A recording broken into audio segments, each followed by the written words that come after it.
Guys, magpapakain pa ako ng pagkain ng aso, Paris.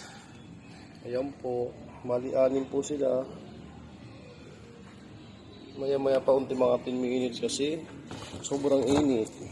Sana all, Paris ang inuulam. Ayan po yung mga alaga ko. Yan si Potpot, si Chuchay, si Lotlot, si Anbe, si Tamad, at saka yung nasa dulo, yun si Tamad.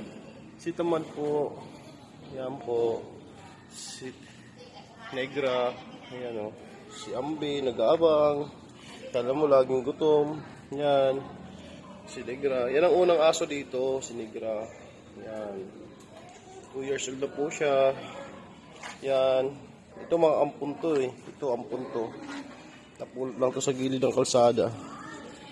Tsaka ito si Lotlot. Yan lang po mga guys. Salamat.